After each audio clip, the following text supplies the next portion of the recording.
नमस्कार आप सभी लोगों को। आइए फलित ज्योतिष पाठ संख्या 42 की बात करते हैं। हमने 41 यानी 41 पाठ में आपको बताया था ग्रहों के गुण और स्वरूप, ग्रहों के नैसर्गिक मित्र, शत्रु और शम की चर्चा हुई थी सूर्य से लेकर शनि तक। और इस पाठ में हम आपको बताएंगे कि ग्रहों को वर्णात्मक विभाजन में कौन से ग्रह को किस वर्ण की संज्ञा प्राप्त हुई है। सूर्य से लेकर शनि तक ही बताएंगे हम। सूर्य को किस वर्ण की संज्ञा प्राप्त हुई है, चंद्रमा को किस वर्ण की संज्ञा प्राप्त हुई है, मंगल को किस वर्ण की संज्ञा प्राप्त हुई है। हमने आपको पूर्व में अभी राशियों के वर्णात्मक विभाजन को बताया था, राशियों की कौन सी राशि किस वर्ण की है। आज राशि के यहाँ आपको स्वामी भी समझना है, और राशि तो आप समझ ही रहे हैं। जब हम ये दोनों चीजें समझेंगे तब फलित में जाकर के किसी का फल बताने में सक्षम होंगे। आइए, उम्मीद करते हैं पाठ को आप सुनते होंगे। वर्णात्मक विभाजन, ग्रहों का गुण स्वरूप ही हम अभी पढ़ रहे हैं। इसमें देखेंगे तो पहला हो जाएगा क्षत्रिय, ब्राह्मण, वैश्य, शूद्र। 4 ही वर्ण हैं। चाहे आप जिस प्रकार चाहें उस प्रकार इसको जो है याद कर सकते हैं। हमने यहाँ क्षत्रिय, ब्राह्मण, वैश्य, शूद्र लिख दिया है। चाहे तो आप ब्राह्मण, क्षत्रिय, वैश्य, शूद्र जिस प्रकार आपको याद हो जाए उस प्रकार आप सरल है कि अपने भाषा में लिख सकते हैं। हम यहाँ पर जो है ब्राह्मण, क्षत्रिय, वैश्य, शूद्र की जगह क्षत्रिय, ब्राह्मण, वैश्य, शूद्र यानी कि ऊपर नीचे लिख दिए हैं। लेकिन आप समझिएगा, हमको ग्रहों को हम आगे बताएंगे आपको। तो ये देखिए, सबसे पहले सूर्य की चर्चा होगी। अब सूर्य अग्नि का कारक होता है, ठीक है। सूर्य को राजा कहते हैं। हम अभी आपको जब प्रजातंत्र में बताएंगे ग्रहों का विभाजन करेंगे। अब यहाँ पर सूर्य अग्नि है। सूर्य में देखेंगे तो क्षमता होती है, अब इसकी एक ही राशि है सिंह राशि, और उस राशि इसकी क्रूर राशि है, अग्नि तत्व प्रधान राशि है, अडिग राशि है। हमने आपको पूर्व में बताया है। और पूर्व दिशा में इस राशि को स्वामित्व प्राप्त है। अब उसके स्वामी जानिए कि सूर्य है, तो सूर्य में कितनी ताकत होती है। तो ये जो है पराक्रम, अब कहीं भी आप अगर देखेंगे पत्रिका में तो सूर्य को बहुत ही बोलेंगे कि ये जातक अगर तीसरे में है तो बहुत ही पराक्रमी होगा। तो सूर्य को हम किस वर्ण में रखेंगे, तो क्षत्रिय वर्ण में रखेंगे। क्षत्रिय वर्ण, अब आपको बता दें क्षत्रिय के क्या गुण होते हैं। तो क्षत्रिय लड़ाई झगड़ा करने में माहिर होते हैं, युद्ध करने में क्षत्रिय जो है माहिर होते हैं। क्षत्रिय किसी की प्रतीक्षा नहीं करते हैं। इसी प्रकार सूर्य को हम बता सकते हैं कि जहां बैठा होगा तो जातक अच्छा पराक्रमी होगा, अपने शत्रुओं को जो है दमन करने वाला होगा, यानी कि परास्त करने वाला होगा, विजय हासिल करने वाला होगा। आप कुछ भी कह सकते हैं, स्वतंत्र है। तो सूर्य को हम क्षत्रिय वर्ण में रख दिए। अब आ जाइए चंद्रमा। तो चंद्रमा की जो राशि है ये है कर्क राशि। अब इसके राशि सौम्य है, इसकी राशि जल तत्व की है, इसकी राशि स्त्री तत्व की राशि। हमने आपको वहां पढ़ाया कि 4 नंबर का अंक जब प्राप्त होगा तो सौम्य राशि है, शम राशि है, स्त्री राशि है और जल तत्व प्रधान राशि है। ये हमने आपको बताया। अब यहां देखिए कि वो राशि सौम्य है लेकिन ये सौम्य नहीं है, तो ये चीजों का आपको वहां भेद करना पड़ेगा। अब इनको हम किस श्रेणी में रख दें, तो इनको हम जो है वैश्य की श्रेणी में रखेंगे। चंद्रमा को वैश्य का अधिपति भी कहा जाता है, कारक भी कहा जाता है, इसलिए वैश्य की क्या संज्ञा होती है, तो आपको पता होगा कि व्यापारी को वैश्य करते हैं। कहते हैं कि इसको ना इसका कोई दुश्मन है। हमने नैसर्गिक में आपको बताया ना कि चंद्रमा के कोई भी शत्रु नहीं है, मित्र हैं या तो सम है, शत्रु कोई नहीं है। एक ऐसा ग्रह चंद्रमा ही है कि चंद्रमा का कोई शत्रु नहीं है। तो वैश्य कहते हैं व्यापारी को, जो व्यापार करता है। तो देखेंगे कि व्यापारी से किसी से लेना देना नहीं है कि आपका कौन शत्रु है कौन मित्र है। वो अपना काम करेंगे, शीतलता प्रदान से आराम से अपना काम निकाल लेंगे। ये व्यापारियों का काम होता है, किसी से लड़ते झगड़ते नहीं है। इसलिए हम चंद्रमा को किसका दर्जा दे दीजिए, वैश्य वर्ण में चंद्रमा आ गए। अब बात मंगल की करेंगे। अब देखिए मंगल की 2 राशियां हो जाएंगी, एक मेघ हो जाएगी और एक राशि वृश्चिक हो जाएगी।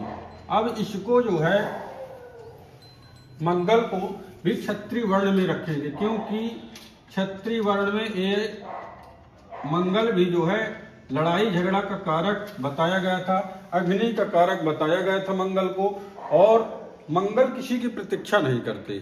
अब चूंकि इनकी दो राशि है, एक राशि मेघ है, तो देखिएगा मेघ, अब ये दो ग्रह छोड़ दें हम, सूर्य चंद्रमा, इनकी एक एक राशि है, तो अन्य जितने ग्रह आएंगे तो सबकी दो दो राशियां हैं, तो एक को सम एक को विषम प्राप्त है, एक को क्रूर और एक को जो है सौम्य प्राप्त है, तो ये दोनों के स्वामी हैं। तो जब हम वहां चर्चा करेंगे तो देखेंगे कि भाव में तो केवल ये हमें नहीं देखना कि ये मंगल है, मंगल का कहाँ का कारकत्व प्रदान मिला है। जैसे कर्क लग्न की पत्रिका में देखेंगे तो मंगल का आप समझ जाएंगे कि कौन से भाव का स्वामित्व प्रदान है। काल पुरुष की पत्रिका में पहले का और 8वें का मालिक है मंगल, तो पहले से हम जो है तो देखेंगे स्वभाव की चर्चा होगी, 8वें से देखेंगे तो गुप्त स्थानों की चर्चा होगी।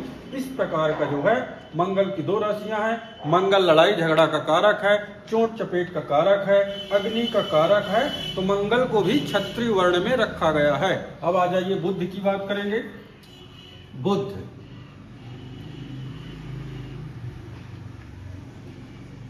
अब बुध ये ग्रह जो है वैश्य वर्ण में बुध को रखा जाएगा। क्यों रखा जाएगा? तो बुध एक ऐसा ग्रह है कि शुभ के साथ शुभ, अशुभ के साथ अशुभ होता है। यानी कि सूर्य के साथ बैठेगा तो ये ग्रह सूर्य के गुण जो है एक्सेप्ट करेगा, चंद्रमा के साथ बैठेगा तो चंद्रमा के गुण एक्सेप्ट करेगा, गुरु के साथ बैठेंगे तो गुरु के साथ गुण एक्सेप्ट करेंगे। मतलब ये बुध शुभ के साथ शुभ है, अशुभ के साथ अशुभ है। एक इसकी मिथुन राशि है, दूसरी कन्या राशि है। हम आपको बताए हैं कि पाठ में हमारे आपको याद नहीं करना पड़ेगा, हम सारी चीजें रिपीट एक बार दो बार करते रहते हैं ताकि आपको ये याद हो जाए कि बुध की दो राशियां हैं। तो एक मिथुन है, और ये भी बताए हैं कि मिथुन राशि पुरुष राशि है, क्रूर राशि है। और इसको बताए देखिए 6 नंबर की कि सम राशि है कन्या और स्त्री राशि है, दोनों के स्वामी बुध हैं। तो ये शुभ के साथ शुभ होता है, अशुभ के साथ अशुभ होता है। वैश्य है, वैश्य का काम व्यापारी है, तो कहते हैं व्यापारी का काम क्या है? किसी से लड़ाई झगड़ा नहीं करते। कहते हैं रहीमन खड़े बाजार में मांगत सबकी खैर, ना काहू से दोस्ती ना काहू से बैर। ये व्यापारियों का काम होता है कि अपना काम निकालना चाहिए, इसीलिए बुध को हमने वैश्य की श्रेणी में रख दिया। अब आ जाइए बात गुरु की करेंगे। अब गुरु जो है ब्राह्मण वर्ण की श्रेणी में आएंगे। ब्राह्मण वर्ण का काम क्या है?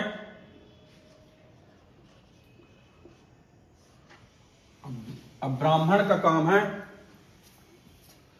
कि आपके पूजा पाठ करना, धर्म कर्म करना, बड़े लोगों का मान सम्मान करना, किसी को अच्छी सलाह देना, अच्छे मार्ग में ले जाने वाले सत्गुणी। अब इसको आप जाति में नहीं लीजिएगा। अब एक चीज, कर्म से ही कर्म प्रधान विश्व कर रखा, कर्म से ही ये ब्राह्मण इनकी जो है केवल यहाँ ब्राह्मण, ये 4 वर्णों में देखिए विभाजन हो रहा है। इसी प्रकार अब यहाँ ब्राह्मण वर्ण में गुरु आ गए। लोग बाग अपने जाति को लेके तो जाति में नहीं जाना, वो तो ठीक है, पर ये देखिएगा वर्णों में विभाजन जब हुआ है तो ब्राह्मण वर्ण में गुरु आ गए। गुरु का काम अच्छा होना चाहिए। चलिए शुक्र की बात करते हैं। गुरु की भी 2 राशियां हैं, एक राशि 9 नंबर की है, उसको धनु बोलते हैं, एक मीन राशि है, 12वीं राशि। ये दोनों के अधिपति गुरु हैं, और दोनों ये जो राशियां हैं एक सम है और एक जो है विषम है, एक क्रूर है, एक जो है सौम्य है, एक स्त्री है, एक पुरुष है। ये सारी चीजें आप, दोनों का स्वामी गुरु है, तो ये चीजें आपको समझना। अब चलिए शुक्र की चर्चा करेंगे। अब शुक्र की भी 2 राशियां होती हैं, तो ये शुक्र भी हमारा ब्राह्मण वर्ण में आएगा। कहते हैं ना, लोग बाग डरते हैं कि ब्राह्मण से जो है कोई शुक्र को स्त्री कहता है, स्त्री के, अब स्त्रियोचित इनकी राशियां हैं। तो जब हम पत्रिका में देखेंगे कि पुरुष की पत्रिका है, तो पुरुष की पत्रिका में सप्तम का अगर विश्लेषण करेंगे तब हमें 2 शुक्र और चंद्रमा को जरूर देखना पड़ेगा कि बलवान है कि नहीं, तो इनकी ताकत खटबल से पता चलेगा। हम वहां चैप्टर देंगे। आपको ये देखना है कि शुक्र ब्राह्मण है। शुक्र की 2 राशियां हैं, वृष राशि है और तुला राशि है। दोनों के स्वामी कौन है? शुक्र कारक है। अब शुक्र को जल का भी कारक बताया गया है। जब हम आगे आपको पढ़ाएंगे सारी चीजें फलित में, तो सारे सिद्धांत ज्योतिष को लगा के और जब किसी के प्रश्नों के उत्तर देंगे तो बहुत सरल हो जाएगा। उम्मीद करते हैं कि आप हमारे पाठ को जरूर सुनते होंगे। अब शनि की चर्चा कर लें, एक ग्रह की ओर, ये शनि। अब शनि को हम किस में रखेंगे? तो शूद्र वर्ण में रखेंगे। सेवक, अभी आगे हम सेवक बताएंगे। शूद्र वर्ण है, इसकी जो है एक मकर राशि है, एक कुंभ राशि है। अब ये दोनों राशियों का स्वामी है शनि, पर इसको जो है शूद्र वर्ण में रखा गया। अब शूद्र का काम क्या है? सेवा करना। किसकी सेवा करना? तो जब राजतंत्र, अभी हम आगे आपको जब राजतंत्र की बात करेंगे, हम ग्रहों का वर्णात्मक विभाजन वहां करेंगे तो वहां क्लियर बताएंगे। सीधी सी बात है कि शनि को शूद्र वर्ण में रखा गया है, और यहां से हम किसका विचार करेंगे?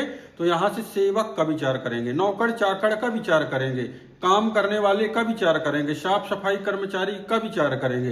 तो जब हम ये सारी चीजें आपको पढ़ा रहे हैं, तो जब आप सारी चीजें पढ़ के परिपक्वता वहां किसी को एक नजर देखेंगे, तुरंत बता देंगे और वो 100% सही होगा।